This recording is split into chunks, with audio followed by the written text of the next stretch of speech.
She wore a Christmas dress on a plane, excited to go home for the holidays. But a racist passenger named Glenn had other plans. He bullied her, tried to hit her, and demanded she leave because of her skin color. What Glenn didn't know, a billionaire CEO named Nathan was sitting behind them, recording everything. Nathan got Glenn arrested, sat beside Kiana for the rest of the flight, and they connected deeply over shared pain and dreams. By Christmas Day, Nathan invited her to dinner, where he confronted his own father about racism, confessed his feelings, and they shared their first kiss. From a nightmare at 30,000 feet to a Christmas miracle. This is Kiana's story. Like, subscribe, and share, because this journey of hate turning into hope will leave you speechless. The airport terminal buzzed with the chaotic energy of Christmas Eve travelers. Families rushed past with oversized luggage. Children clutched stuffed animals while tugging on their parents' sleeves. And the overhead speakers crackled with boarding announcements that barely cut through the noise. The scent of cinnamon rolls from a nearby cafe mixed with the sharp smell of coffee, creating that distinct airport atmosphere that somehow felt both exciting and exhausting. Kiana Davis stood near gate 27, her fingers nervously adjusting the red velvet bow on her Christmas dress. The dress itself was something she'd saved up for months to be a beautiful emerald green with delicate white snowflake embroidery along the hem, paired with a soft red cardigan that kept her warm against the aggressive air conditioning. Her dark curls were pulled back with a festive headband adorned with tiny silver bells that jingled softly whenever she moved. At 23 years old, this was her first solo trip home for the holidays. And despite her nervousness about flying alone, she couldn't help but feel a flutter of excitement. Her phone buzzed in her hand. A text from her mother. "Can't wait to see you, baby girl. Your room is all ready, and I made your favorite pecan pie." Kiana smiled, her thumb hovering over the keyboard to respond when the boarding announcement crackled through the speakers. Flight 447 to Atlanta is now boarding. All passengers, please have your boarding passes ready. She gathered her small carry-on Bagga burgundy backpack, decorated with enamel pins she'd collected over the years, and joined the line snaking toward the gate. The excitement in her chest grew stronger. In just a few hours, she'd be home, wrapped in her mother's arms, surrounded by the warmth of family and the smell of home-cooked meals. Christmas had always been her favorite time of year, and this year felt especially meaningful. After a difficult year working 2 jobs to make ends meet while putting herself through community college, she desperately needed this break. The line moved slowly, passengers scanning their passes with varying degrees of success. Some fumbled with their phones. Others had paper tickets that needed to be scanned multiple times. Kiana waited patiently, taking deep breaths to calm the slight anxiety that always came with air travel. She'd only flown twice before in her entire life, and each time felt like a small adventure mixed with genuine fear. When she finally reached the gate agent, a kind-looking woman with silver hair and candy cane earrings smiled at her. "Merry Christmas, sweetheart. Your dress is absolutely beautiful." "Thank you so much," Kiana replied, her face warming with the compliment. "Merry Christmas to you too." The scanner beeped green, and the agent handed back her phone. "You're in seat 24B. Have a wonderful flight." Kiana made her way down the jet bridge, her small bells jingling with each step. The tunnel smelled like jet fuel and recycled air, and the temperature seemed to drop with every step closer to the aircraft. When she stepped onto the plane, a flight attendant, with perfectly styled blonde hair and a professional smile, greeted her. "Welcome aboard. Can I help you find your seat?" "I'm in 24B, Kiana said softly. "Straight down the aisle, honey. About halfway back on the right side." Kiana nodded and began making her way down the narrow aisle. careful not to bump anyone with her backpack. The plane was already filling up quickly. Business travelers typed frantically on laptops. Families tried to settle restless children, and an elderly couple in matching Christmas sweaters shared a bag of peppermints. She found row 24 and felt relief wash over her when she saw the window seat was empty. The middle-seater seat sat between the window and the aisle, and she silently hoped the window seat might stay empty, so she'd have a little extra room. She lifted her backpack into the overhead compartment, standing on her tiptoes to push it all the way back. "Excuse me," she murmured to the man already seated in 24C, the aisle seat. He was a middle-aged white man with a red face, thinning blonde hair and a permanent scowl etched into his features. He wore a wrinkled button-up shirt with sweat stains under the arms and khaki pants that had seen better days. Without a word or even a glance in her direction, he shifted his knees slightly, barely enough for her to squeeze past. "Thank you," Kiana said politely. Though he didn't acknowledge her, she settled into her seat, pulling her seatbelt across her lap and clicking it into place. The seat felt cramped, as airplane seats always did, but she tried to make herself comfortable. She pulled out her phone to text her mother that she'd boarded safely when she felt it. The unmistakable sensation of someone staring at her. Kiana glanced to her right. The man in the aisle seat was looking directly at her, his pale blue eyes narrowed, his mouth pressed into a thin line of obvious disgust. When their eyes met, he didn't look away. Instead, he made a show of leaning as far away from her as possible, pressing himself against the armrest as if she carried some contagious disease. Her stomach tightened. She'd experienced this before: the looks, the subtle and sometimes not so subtle racism that seemed to follow her through life like an unwanted shadow. But she'd hoped, maybe naively, that on Christmas Eve, people might be kinder, that the spirit of the season might soften even the hardest hearts. She was wrong. "Is there a problem?" she asked quietly, trying to keep her voice steady, despite the trembling she felt building inside her chest. The Manglin, though she didn't know his name, yet sneered. "Yeah, there's a problem. I paid good money for this seat, and I didn't expect to be sitting next to." He paused, his eyes scanning her up and down with undisguised contempt. Double quotes. ... your kind. The words hit her like a physical blow. Kiana felt her face grow hot, a mixture of humiliation and anger flooding through her veins. Around them, a few passengers glanced over, some looking uncomfortable, others pretending they hadn't heard anything. "Excuse me," Kiana said, her voice barely above a whisper. "You heard me," Glenn continued, his voice growing louder. "I don't want to sit next to you.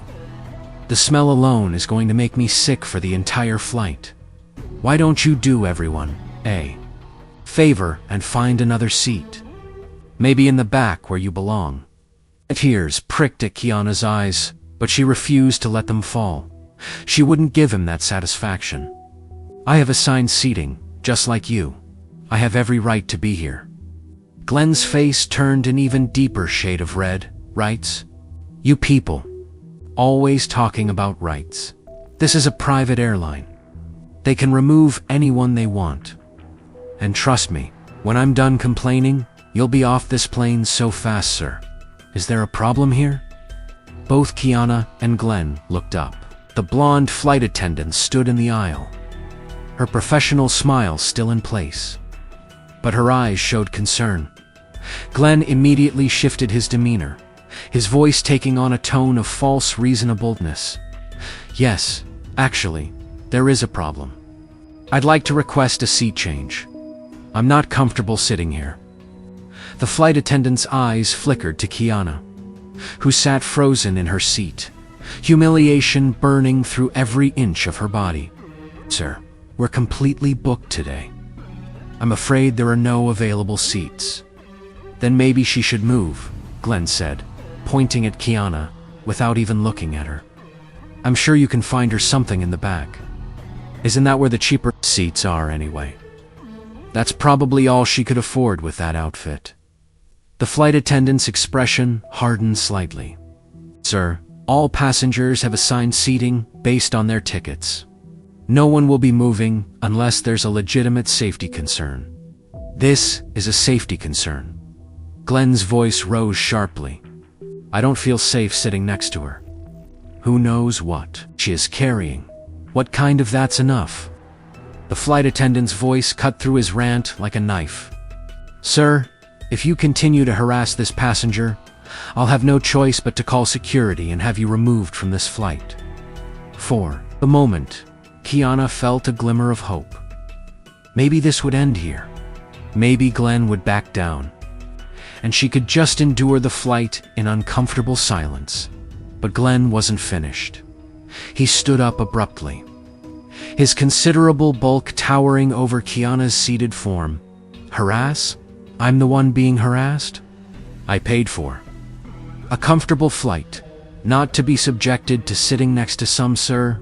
Sit down now. The flight attendant's voice was firm. Other passengers were openly staring now. Some filmed on their phones. Others whispered to their companions. The woman across the aisle reached out and gently touched Kiana's arm in a small gesture of solidarity that somehow made everything feel even worse. Glenn sat down heavily. His jaw clenched, his hands gripping the armrests so tightly his knuckles turned white. The flight attendant gave Kiana an apologetic look before moving away to continue pre-flight preparations. Kiana sat perfectly still, afraid that any movement might trigger another outburst.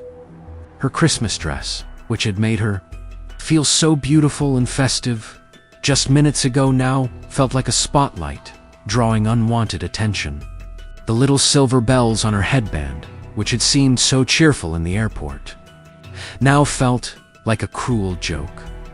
The plane's engines hummed to life, and the captain's voice crackled through the speakers with the standard safety announcements. Kiana tried to focus on the words, tried to ground herself in the routine. But all she could feel was Glenn's presence beside her hostel. Threatening, filled with a hatred she'd done nothing to deserve. But she didn't know what she couldn't see from her position in the middle seat was that 3 rows behind her.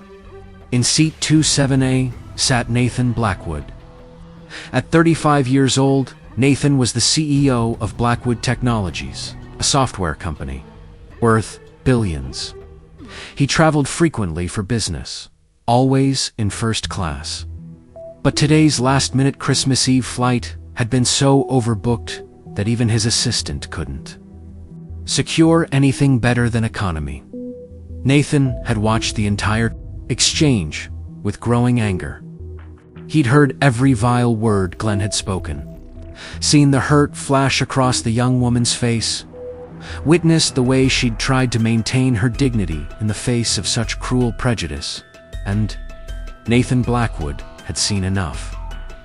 The plane began its taxi toward the runway, the engines creating a low rumble that vibrated through the cabin. Kiana kept her eyes fixed on the seat back in front of her, trying to make herself as small as possible. She could feel Glenn's anger radiating off him like heat from a furnace. And every few seconds, he would shift in his seat with exaggerated movements, sighing loudly as if her mere presence was the greatest inconvenience he'd ever endured. She pulled out her phone, desperate for any distraction, and opened her messages. Her mother had sent another text. Safe flight, baby.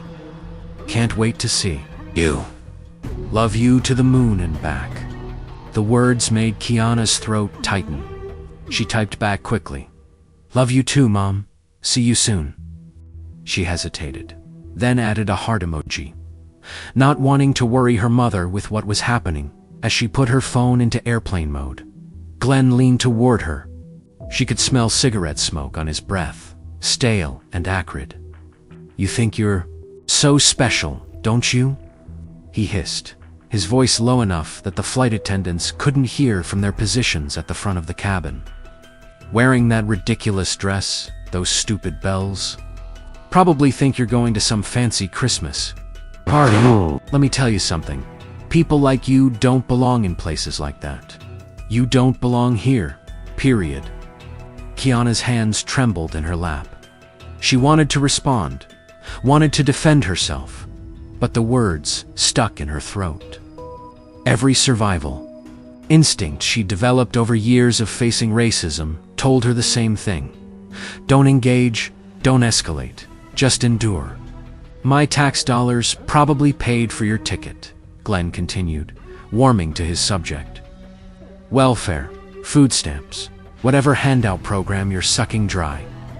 Meanwhile, hardworking Americans like me have to sit here and the plane lurched slightly as it turned onto the runway. And Glenn grabbed the armrest, the one between him and Kiana. His hand landed partially on her armrest. And when she instinctively pulled her arm away, he smiled cruelly. That's right. You know your place. Behind them, Nathan Blackwood unbuckled his seatbelt and stood up. The businessman in the seat next to Nathan looked up in surprise. Sir, we're about to take off. You need to stay seated? Nathan didn't respond. His 6'2" frame moved through the aisle with purpose. His expensive charcoal suit somehow unwrinkled despite the cramped conditions. His dark hair was styled impeccably, and his gray eyes, usually warm during business meetings, were now cold as steel. He reached row 24, just as Glenn was leaning even closer to Kiana, his mouth open to deliver another poisonous comment. Excuse me, Nathan said, his voice calm but carrying an unmistakable authority that made several passengers turn to look. Glenn glanced up, irritation flashing across his face. What? I think you should switch seats with me. Glenn's eyebrows rose in mock surprise. Oh, another do-gooder. Let me guess. You're going to lecture me about tolerance and diversity. He laughed, a harsh, ugly sound. Listen, buddy, I don't know who you think you are, but Nathan Blackwood. Nathan extended his hand, not in greeting, but as a statement of fact. CEO of Blackwood Technologies. And yes, I am going to lecture you, but not about tolerance. I'm going to tell you exactly what's going to happen when we land. Glenn's face went through several expressions, confusion, recognition, then defiance. He'd clearly heard of Blackwood Technologies. Everyone had. The company had revolutionized cloud security and was valued at over $15 billion. I don't care if you're the president, Glenn snarled, though his voice had lost some of its confidence.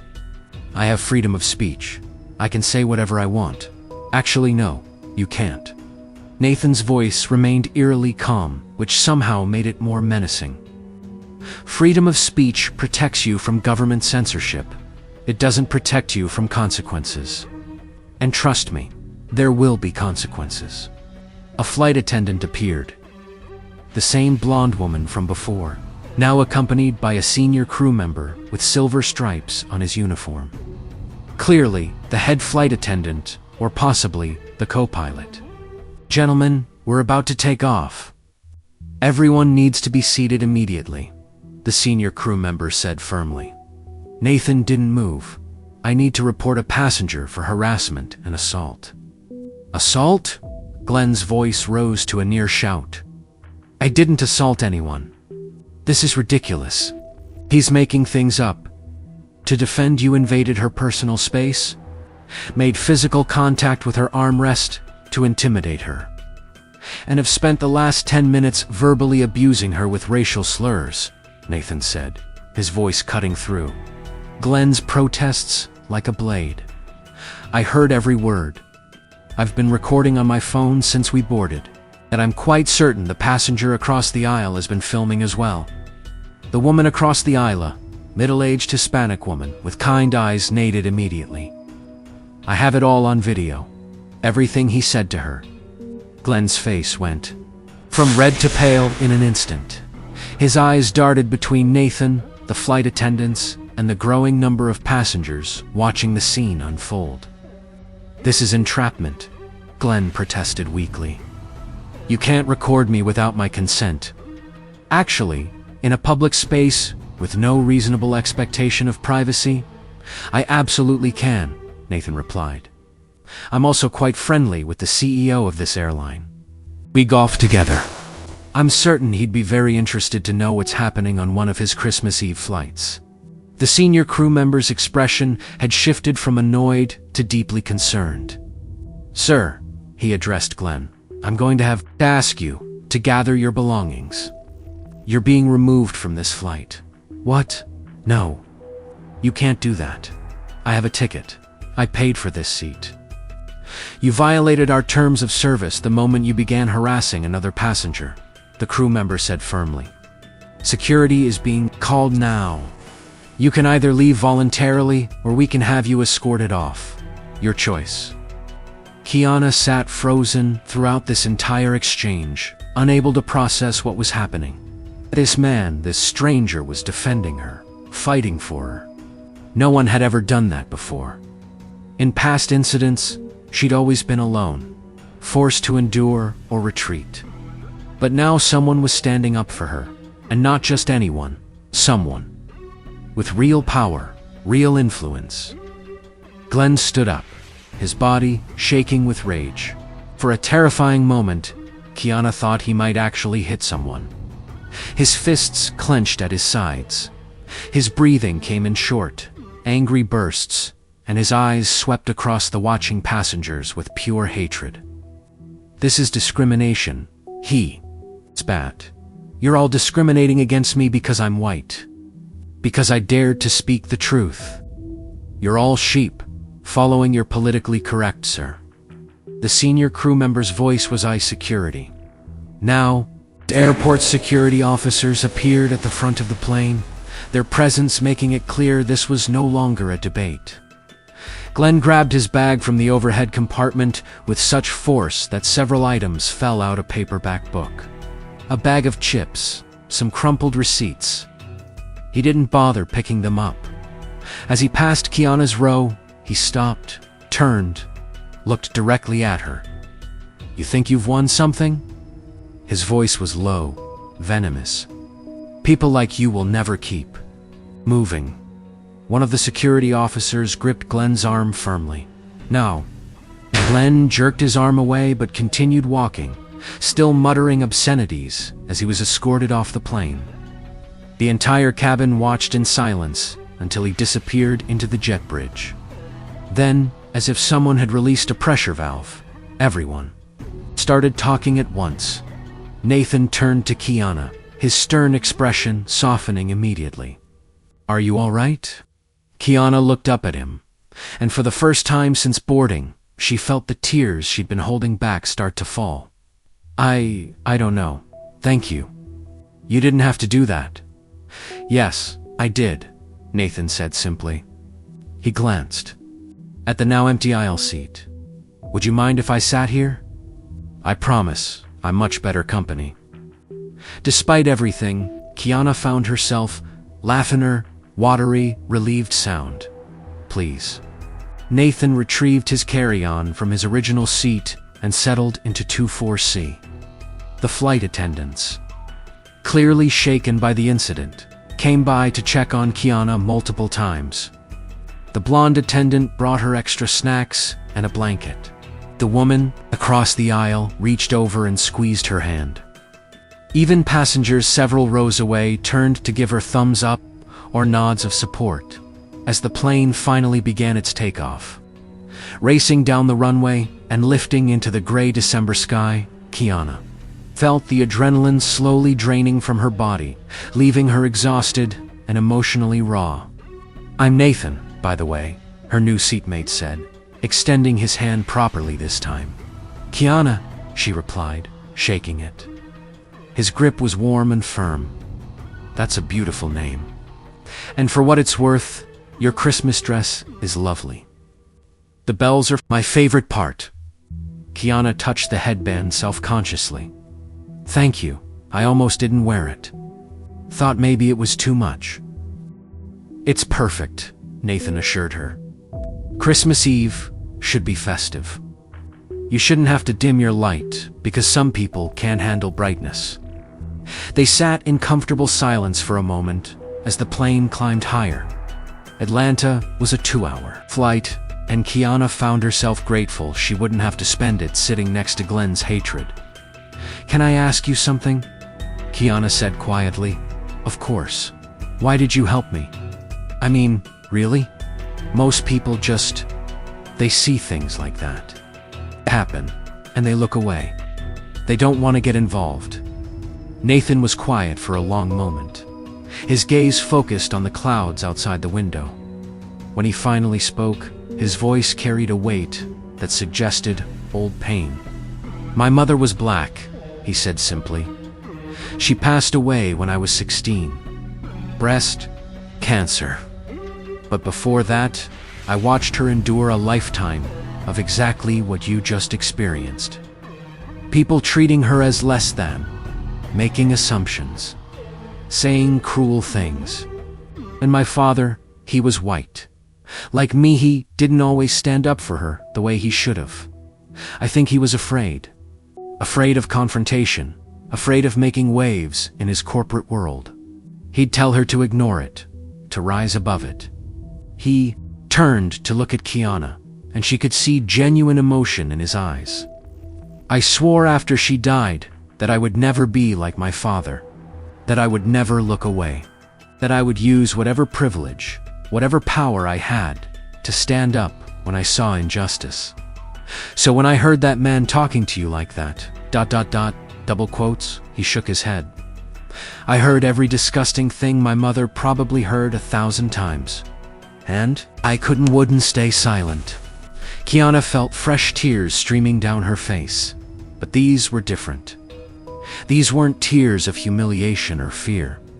These were tears of being seen, being valued, Your mother raised a good man, she said softly. Nathan smiled, a genuine warmth lighting up his features. I try, though I think she'd say, I still have work to do. We all do. The flight attendant's voice came through the speakers, announcing they'd reached cruising altitude and passengers were free to move about the cabin. The seatbelt sign dinged off. Nathan pulled out his phone. I need to make some calls when we land. I meant what I said about consequences. That man needs to face charges for harassment and assault. The airline needs to have a formal complaint. And I want to make sure you're supported through the entire process. If you choose to press charges, press charges. Kiana hadn't even considered that possibility. In her experience, these things just ... happened. You endured them and moved on, because fighting back seemed impossible, especially against people who saw you as less than human. Absolutely. What he did was illegal. Harassment, intimidation, possibly assault, depending on how the law defines his physical proximity and actions. You have rights, Kiana. You have power. And you have me, if you want my help.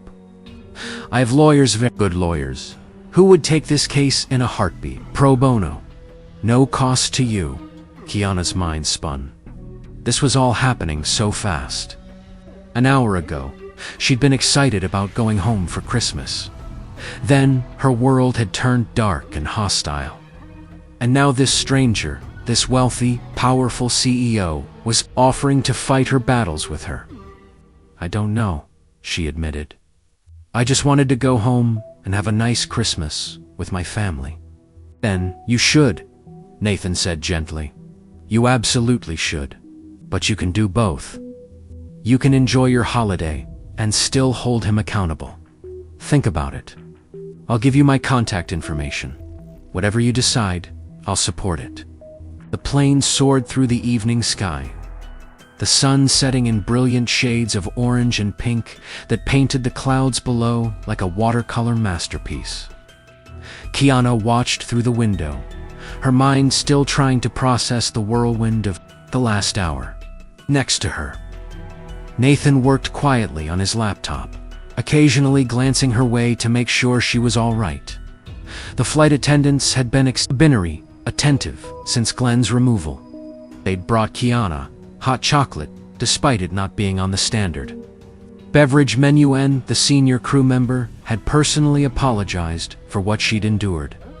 Several passengers had also stopped by during bathroom breaks to offer words of support, which both touched and embarrassed her. She wasn't used to being the center of attention, especially not like this. "You're very quiet," Nathan observed, closing his laptop and giving her his full attention. "Are you sure you're okay? That was traumatic. No one would blame you for being shaken up." Kiana turned from the window to face him. In the soft cabin lighting, she could see the genuine concern in his gray eyes. He wasn't asking out of politeness or obligation, he actually cared about her answer. "I'm processing," she said honestly. "This isn't my first time dealing with racism, obviously. But it's the first time anyone's ever stepped in like that. Usually, I'm just on my own. People watch. Maybe they feel bad, but they don't do anything. They don't want to get involved."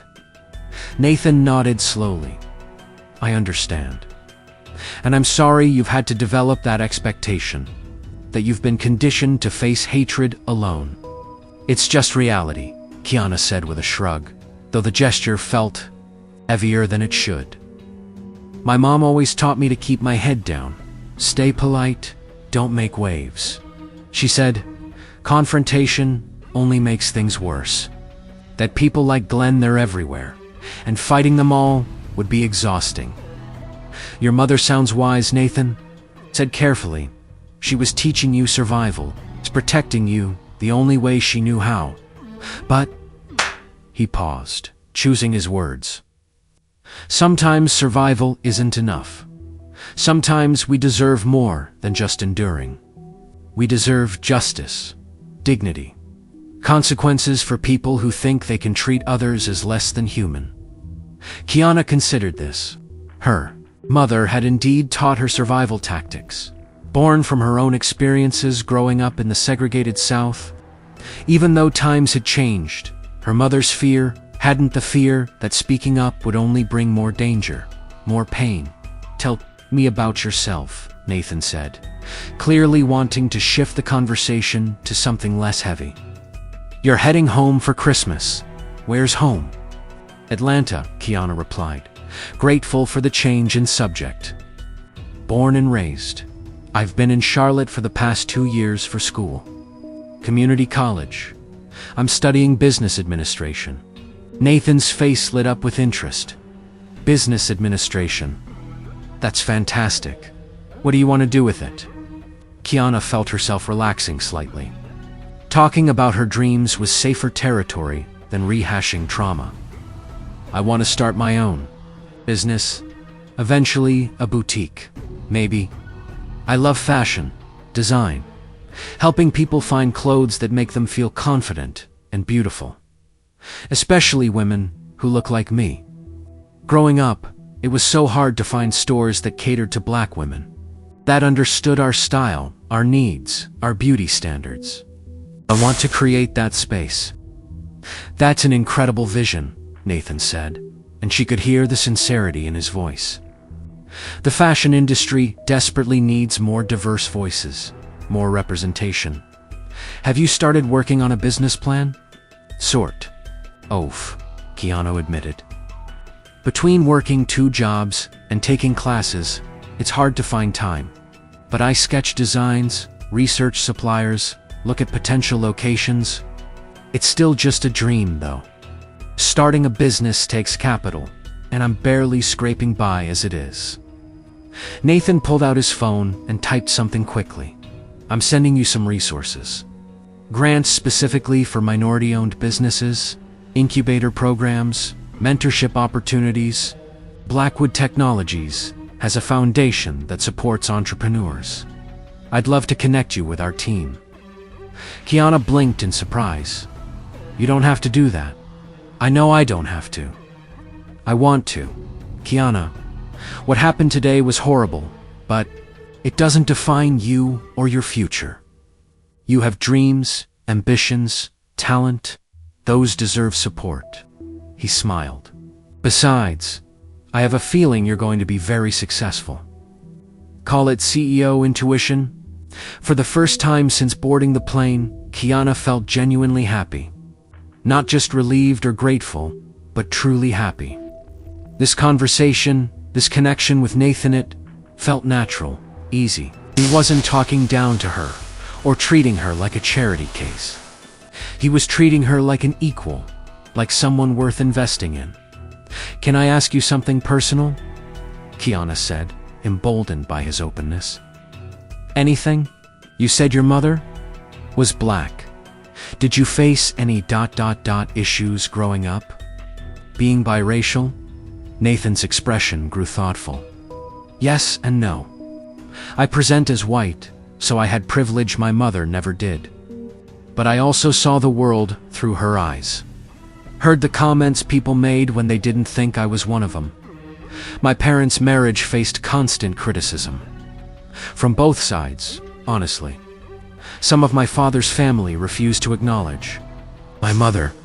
Some of my mother's family thought she'd betrayed her race by marrying white. He stared at his hands, his voice dropping lower. The worst part was watching my father gradually stop defending her. Early in their marriage, he'd fight for her, challenge racist comments, put his career on the line. But over time, the corporate pressure, the social exclusion, it wore him down. By the time I was a teenager, he'd just go silent when someone said something cruel. He'd tell my mother to let it go, to not make a scene. That must have been hard to watch, Kiana said softly. It was devastating. My mother deserved a partner who would fight for her until his last breath. Instead, she got a man who loved her, but wasn't brave enough to truly stand with her. After she died, my father and I became distant. We're cordial now, but there's a wall between us that I don't think will ever come down. I can't forgive his silence. The pain in Nathan's voice was palpable, and Kiana found herself reaching out to touch his arm gently. I'm sorry for your loss and for that complicated relationship with your father. Nathan covered her hand with his own, the gesture warm and comforting. Thank you. It shaped who I am, though. Every business decision I make, I think about whether it honors my mother's memory. Blackwood Technologies has one of the most diverse leadership teams in Silicon Valley. Not because of quotas, but because I actively sought out talented people who'd been overlooked by others. People like you, Kiana, who have brilliant ideas but face barriers that have nothing to do with ability. They talked for the next hour, the conversation flowing naturally from topic to topic. Nathan told her about his company, the technology they were developing, the challenges of running $1 billion business while trying to maintain ethical standards. Gianna shared stories about her family, her mother who worked as a nurse, her younger brother who was in high school and wanted to be a doctor, her grandmother who still made the best sweet potato pie in Georgia. Nathan laughed at her stories, asked thoughtful questions, and seemed genuinely interested in every detail of her life. Kiana found herself relaxing completely, the trauma of Glenn's harassment fading into the background. Not forgotten, she knew she'd carry that experience with her, but no longer the defining moment of her day. You know what I just realized? Nathan said suddenly, checking his watch. It's Christmas Eve, and here we are, two strangers having the most unexpectedly meaningful conversation. There's something almost poetic about that. Kiana smiled. My grandmother would say, it's God's timing. She doesn't believe in coincidences. Your grandmother sounds wise. I'd like to meet her someday. The words hung in the air between them, loaded with implication. Kiana felt her heart skip slightly. Was he suggesting what she thought he was suggesting? That this wouldn't be there? Only interaction. That he wanted to see her again. Before she could respond, the captain's voice crackled through the speakers. Ladies and gentlemen, we're beginning our descent into Atlanta. Current temperature is 42 degrees. We should be on the ground in about 15 minutes. Flight attendants, please prepare the cabin for landing. The announcement brought Kiana crashing back to reality. In 15 minutes, they'd land. Nathan would go his way, probably to some luxury hotel or expensive Christmas celebration. She'd go home to her modest family gathering. Their worlds, which had intersected so dramatically for these few hours, would separate again. The thought made her unexpectedly sad. "Kiana," Nathan said, pulling out a business card from his wallet. "This is my direct number and email. Not my assistant, not a general company line me.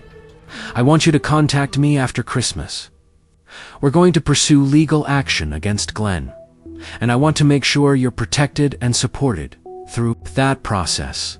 But beyond that, ... He paused, seeming almost nervous for the first time. "I'd really like to stay in touch. If you're open to that." Kiana took the card, her fingers trembling slightly. It was thick, expensive cardstock with embossed lettering. Nathan Blackwood, CEO, Blackwood Technologies. Below that, a phone number and email address. "I'd like that too," she said softly. The plane descended through the clouds and Atlantis. Lights spread out below them like a field of stars. Kiana could see the familiar landmarks, the airport's distinctive layout, the downtown skyline in the distance, the highways snaking through the city like illuminated rivers. As the wheels touched, kept down with a slight bump, and the plane taxied toward the gate. Kiana felt a strange mixture of emotions: relief to be home safely, gratitude for Nathan's intervention, anger at Glenn's hatred. But underneath it all, something else, something that felt like hope. The plane came to a stop, and the seatbelt sign dinged off. Passengers immediately stood up, reaching for overhead compartments in the typical post-flight chaos. Nathan retrieved both his bag and Kiana's, handing hers down to her with a gentle smile. "Thank you," she said. "For everything, not just the bag."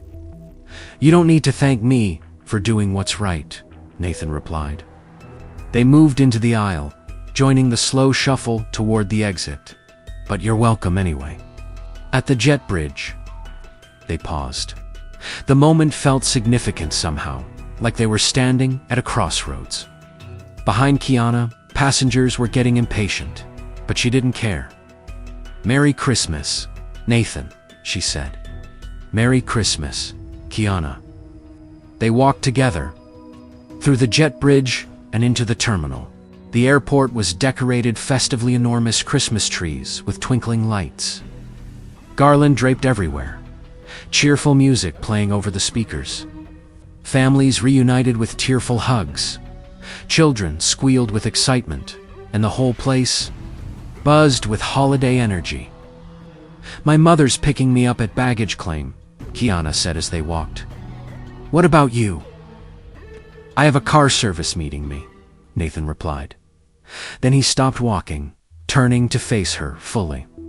"Kiana, I know this might seem forward, and please feel free to say no, but what are you doing tomorrow for Christmas?" Kiana blinked in surprise. Just family stuff. Dinner, presents, the usual." "Why?" Nathan ran a hand through his hair, a gesture that made him seem younger, less like a powerful CEO and more like a normal person, nervous about asking a question. "I'm supposed to have dinner with my father tomorrow night. It's going to be tense and uncomfortable, like it always is. I was thinking, maybe if you came with me, it might be less awful. And it would give me a chance to introduce you to some business contacts who might be helpful for your boutique dream." Kiana's mind raced. Was he asking her on a date? Or was this business networking? Or something in between? "You want me to have Christmas dinner with you and your father?" she asked, wanting to make sure she understood correctly. "Yes, if you're comfortable with it. No pressure at all. I just... I really enjoyed talking with you today, and I think my father needs to see what real courage looks like. You faced hatred with dignity. That's something he never learned to do." Before Kiana could answer, her phone buzzed. A text from her mother. "I'm here, baby. Can't wait to see you." "My mom's waiting," Kiana said apologetically. "Of course. Go. But think about tomorrow. You have my number. Text me if you'd like to come. I'll send a car for you if you say yes." Kiana nodded, clutching his business card in her hand. "I'll think about it. I promise." They stood there for another moment, neither quite wanting to walk away. Finally, Nathan reached out and squeezed her hand gently. "Get home safe. Give your family my regards. And Kiana, don't let today dim your light." The world needs more people willing to shine brightly, even when others want them to stay dark. With those words, he turned and walked toward the exit, disappearing into the crowd of Christmas Eve travelers. Kiana watched him go, her heart doing complicated things in her chest that she wasn't quite ready to analyze. She made her way to baggage claim, her mind spinning, when she finally saw her mother, beautiful woman in her late 40s with graying hair and her daughter's same warm brown eyes waiting by the carousel. Kiana felt tears spring up again. Baby girl. Her mother rushed over, wrapping her in a tight hug that smelled like cocoa butter and home. "I missed you so much. Let me look at you. Oh, that dress is beautiful. And the bells, so festive." Kiana hugged her mother back, letting herself sink into that familiar comfort. But even as she smiled and answered her mother's rapid-fire questions about the flight, her mind kept drifting back to Nathan. To his gray eyes and kind smile, to the business card in her pocket, to the question he'd asked, what was she doing tomorrow for Christmas? Suddenly, she knew exactly what she wanted to do. Christmas morning arrived with the kind of magic that only childhood homes can hold. Kiana woke up in her old bedroom, surrounded by faded posters of her teenage heroes and the soft glow of winter. Sunlight, filtering through lace curtains. The smell of cinnamon rolls and coffee drifted up from downstairs, and she could hear her mother humming Silent Night in the kitchen. For a moment, everything felt perfectly normal, like she was 16 again, waking up on Christmas morning without a care in the world beyond what presents waited under the tree. Then she saw Nathan's business card on her nightstand, and everything from yesterday came flooding back. She'd stayed up late talking with her mother and grandmother, telling them everything that had happened on the plane. Her mother had cried, holding Kiana close and apologizing, as if Glenn's hatred was somehow her fault for not preparing her daughter better. Their grandmother, a fierce woman of 78 who'd lived through segregation and the civil rights movement, had simply nodded and said, "Baby, evil shows its face in every generation. The question is whether good people stand up to it. Sounds like you found yourself a good one." Kiana had blushed at the implication, insisting that Nathan was just being kind, that he was simply a decent person who'd done the right thing. But her grandmother had given her that knowing look, the one that said she saw more than Kiana was admitting, even to herself. Now, sitting in bed with Christmas morning stretching before her, Kiana picked up Nathan's card and her phone.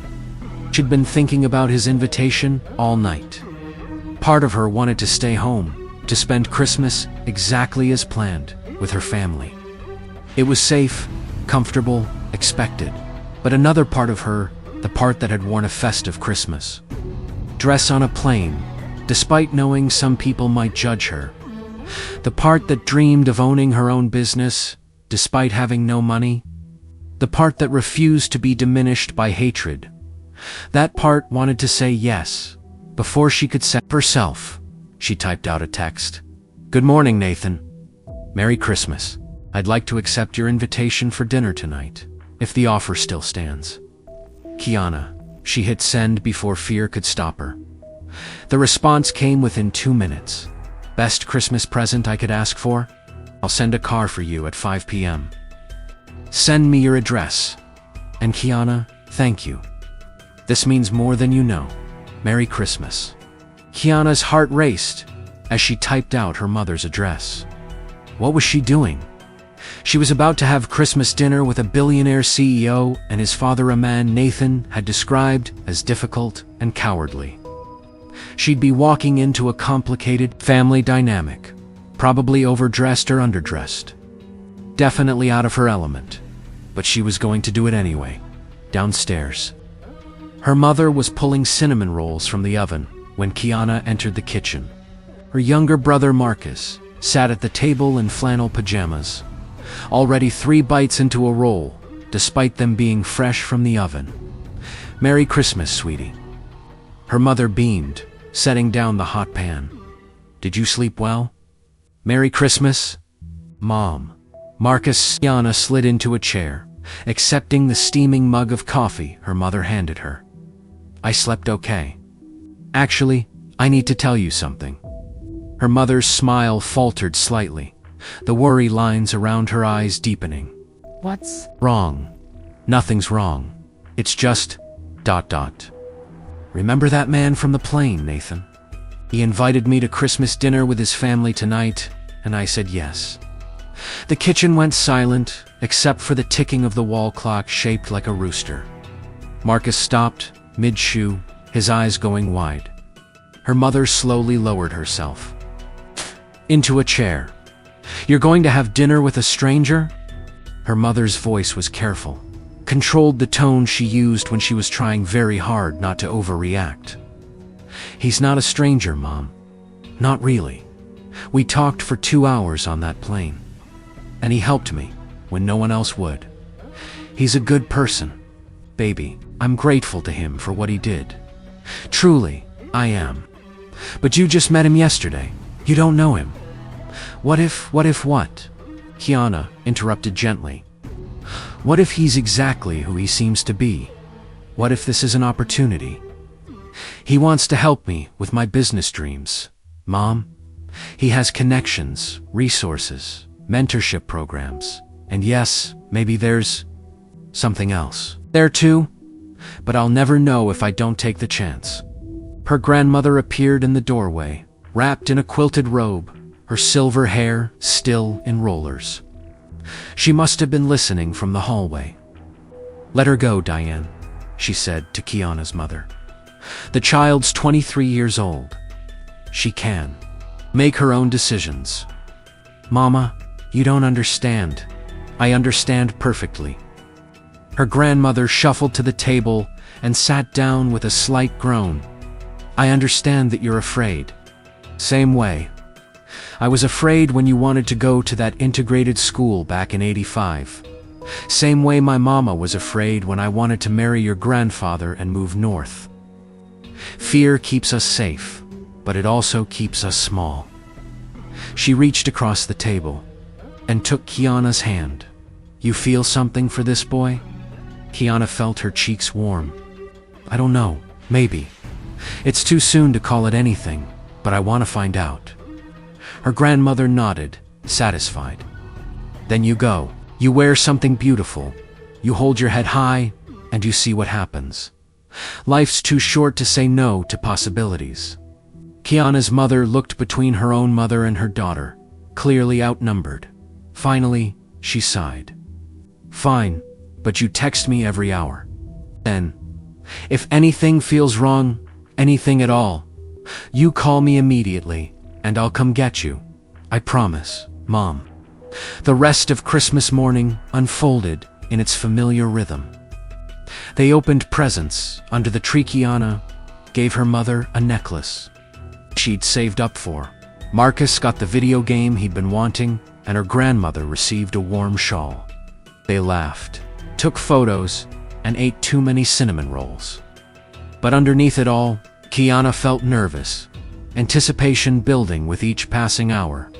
At 3 o'clock, she started getting ready.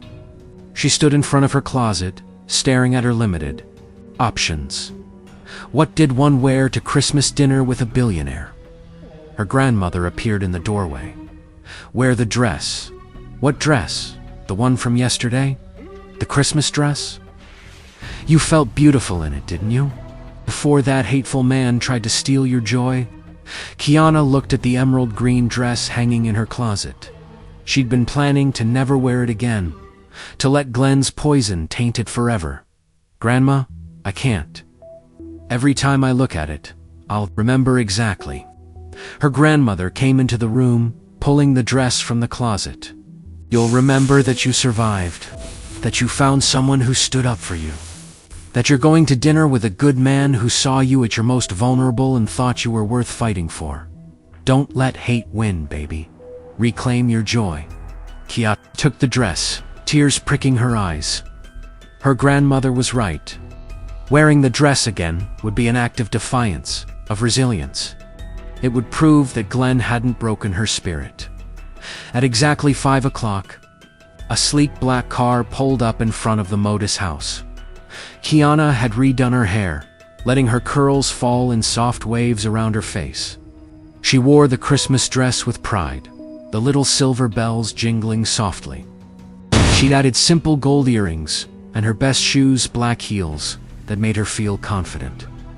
Despite being from a discount store, her mother fussed with her collar, tears in her eyes. "You look beautiful, baby. Absolutely beautiful. Call me if you need anything," Marcus added, trying to sound tough and protective despite being 3 years younger. Her grandmother simply kissed her forehead. "Go shine, baby girl." The driver, a professional woman in her 50s who introduced herself as Patricia, opened the door for Kiana. "Mr. Blackwood is very much looking forward to seeing you, Miss Davis." The drive took 30 minutes, winding through Atlanta's streets, until they reached an exclusive neighborhood Kiana had only seen in magazines. The Howdy's mansions, realist ad on sprawling lots behind iron gates and manicured hedges. Patricia turned into a long driveway that led to a stunning modern home. All glass and steel and dramatic angles, lit beautifully against the darkening Christmas sky. Kiana's hands trembled slightly as Patricia opened her door. This was really happening. She was really here. Nathan appeared at the front entrance before she'd even reached the door. He wore dark slacks and a deep blue sweater that brought out his eyes, and when he smiled at her, she felt some of her nervousness melt away. "You came," he said, genuine relief in his voice. "I was afraid you might change your mind." "I almost did," Kiana admitted. "About 17 times. Nathan laughed, offering his arm. "I'm glad you didn't. You look absolutely stunning, by the way." The dress was the perfect choice. My grandmother insisted I wear it again, to reclaim it. "Your grandmother sounds like a very wise woman." He led her inside, and Kiana tried not to gawk at the interior. Floor-to-ceiling windows overlooked the city. Modern art hung on the walls. A massive Christmas tree dominated the living room, decorated with what looked like designer ornaments. "My father's in the dining room," Nathan said, his voice dropping slightly. "I should warn you, he can be difficult. He knows why you're here, and he's not happy about it. But that's his problem, not yours." "Maybe this was a mistake," Kiana whispered. "If he doesn't want me here, I want you here." Nathan stopped, turning to face her fully. "Kiana, my father has spent years avoiding uncomfortable truths. It's time he faced one. And beyond that, I genuinely enjoy your company. I want to spend more time with you. Not because of what happened yesterday, but because of who you are." Before Kiana could respond, a voice called from another room. "Nathan, are you going to make our guests stand in the hallway all evening?" They entered a formal dining room, where a table was set with china and crystal that probably cost more than Kiana's entire education. At the head of the table sat an older man who looked like Nathan might in 20 years, same strong jaw, same gray eyes, but with silver hair and deep lines around his mouth. Richard Blackwood stood, extending his hand, with practiced politeness. "Miss Davis, welcome to my home." Kiana shook his hand, noting how his eyes assessed Hertha, dress, the shoes, everything. She felt herself being catalogued, judged, and found wanting in some unspoken way. "Thank you for having me, Mr. Blackwood. Please, sit." Richard gestured to a chair across from him. Nathan pulled it out for her, then sat beside her, his presence a comfort. Dinner was brought out by staff people who appeared silently, served course after course of exquisite food, then disappeared. The first 20 minutes passed in awkward small talk. Richard asked polite but impersonal questions about her flight, her family, her plans. Nathan tried to fill the silences, but tension hung over the table like a storm cloud. Finally, during the main course, perfectly prepared duck with a cherry reduction, Richard set down his fork with a deliberate clink. "Nathan tells me you're planning to sue the airline passenger who harassed you yesterday." Kiana glanced at Nathan, who gave her an encouraging nod. "Yes, sir. Nathan has offered to help me pursue legal action. And do you think that's wise? Drawing that kind of attention to yourself, creating a public spectacle." The words hit Kiana like cold water. "I think," she said carefully, "that what happened to me was wrong. That man assaulted and harassed me based on nothing but the color of my skin. If I don't stand up to it, I'm telling him and everyone like him that it's acceptable." Richard leaned back in his chair. "Miss Davis, I don't doubt that what happened was unpleasant. But sometimes the cost of fighting is higher than the cost of simply moving on. You'll be dragged through depositions, media attention, public scrutiny. People will dig into your life looking for anything to discredit you. Is that really what you want? Dad?" Nathan's voice was sharp. "That's enough. I'm simply being practical, son. This young woman seems nice enough, but nice enough." Nathan's hands gripped the edge of the table. "Do you hear yourself? You're doing exactly what you did to Mom. Telling her to be quiet, to not make waves, to accept injustice for the sake of convenience." Richard's face flushed. "Don't you dare. Bring your mother into this. Why not? She's relevant. She spent her whole life swallowing her pain so you wouldn't have to feel uncomfortable. And where did it get her?